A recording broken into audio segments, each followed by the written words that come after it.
बच्चों, आज हम कक्षा 2 की हिंदी विषय में पाठ 11 का अध्ययन करेंगे, जिसका शीर्षक है कौवा और लोमड़ी। बच्चों, ये एक कहानी है जिसमें एक कौवा होता है और एक लोमड़ी होती है। कौवा जो होता है उसको अपनी प्रशंसा सुनना बहुत पसंद होता है, और लोमड़ी जो होती है वह बहुत चालाक होती है।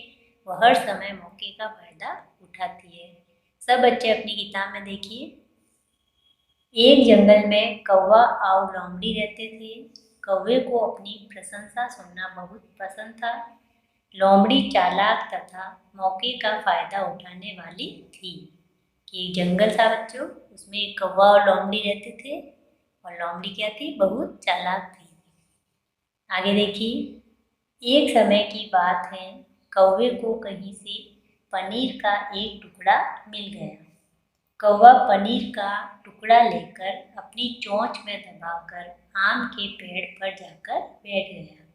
ये एक समय की बात है बच्चों, कि जो कौवा था उसको जंगल में घूमते घूमते एक पनीर का टुकड़ा मिल गया।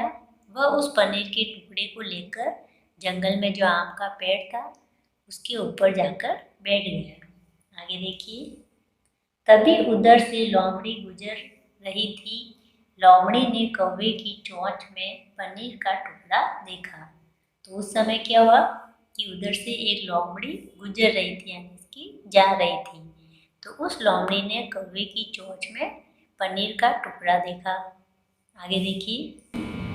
लोमड़ी सोचने लगी कि वह किस प्रकार पनीर का टुकड़ा ले। तो लोमड़ी ने जब कौवे की चोंच में पनीर का टुकड़ा देखा तो वह सोचने लगी कि मैं ये पनीर का टुकड़ा किस प्रकार इस कौवे से लेऊं, यानी कि उससे छीन लूं। लोमड़ी को एक तरकीब सूझी। तब लोमड़ी को एक उपाय सूझता। तरकीब यानी होता है उपाय। वह पेड़ के नीचे पहुंची। कौवे ने लोमड़ी को देखा। लोमड़ी ने कौवे से कहा, प्रिय भाई कौवे, तुम्हारी बोली बहुत ही मधुर है। जब तुम गाते हो तो कानों में रस घुलने लगता है। तुम्हारा गाना कोयल से भी मीठा लगता है। क्या तुम मेरे लिए एक गाना गाओगे? देखो बच्चों, लोमड़ी जो होती है वह बहुत चालाक होती है। तो उसको एक उपाय सोचता है कि मैं अपनी चालाकी से इस कौवे से ये पनीर का टुकड़ा ले सकती हूँ। तो कौवे को अपनी प्रशंसा सुनना अच्छा लगता है। तो लोमड़ी कौवे से कहती है कि प्रिय भाई कौवे, तुम्हारी आवाज़ कितनी मधुर है, तुम्हारी बोली बहुत मधुर है। तो वो उससे कहती है कि क्या तुम मेरे लिए एक गाना गाओगे क्या? तो कौवा क्या है, अपनी प्रशंसा सुनकर खुश हो जाता है। तो देखिए आगे फिर। कौवा लोमड़ी की बातों में आ गया। तो कौवा अपनी प्रशंसा सुनकर उस लोमड़ी की बातों में आ जाता है। वह जैसे ही गाने लगा तो उसकी चोंच से पनीर का टुकड़ा जमीन पर गिर गया।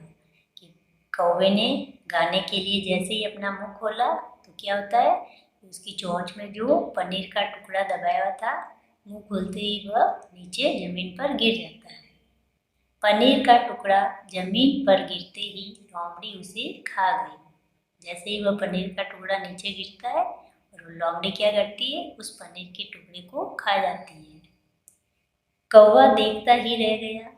कौवे को समझ में आ गया कि यह लोमड़ी की चालाकी थी।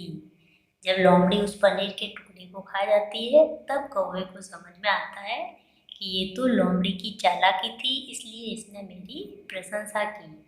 ये तो सिर्फ पनीर का टुकड़ा हासिल करना चाहती थी, इसलिए इसने मेरी प्रशंसा की और मैं भी इसकी बातों में आ गया। तो ये बात फिर कौवे को समझ में आ जाती है। आगे देखिए अगले पेज पर। अब देखिए इस पाठ के शब्दार्थ जो है, सब बच्चे अपनी किताब में देखिए। कौवा, कौवा यानी होता है काग, और प्रशंसा यानी होता है तारीफ। मधुर यानी होता है मीठा। गाना यानी गीत। और नुकसान यानी होता है हानि। और झूठी यानी असत्य। और चाल यानी होता है युक्ति। तो ये थी बच्चों एक कौवे और लोमड़ी की कहानी। तो आप इस कहानी के जो ये शब्द थे आपको याद करने हैं और सब बच्चे इस कहानी का अध्ययन एक बार वापस से करेंगे। तो आज हमारा ये पाठ यहीं पर समाप्त होता है।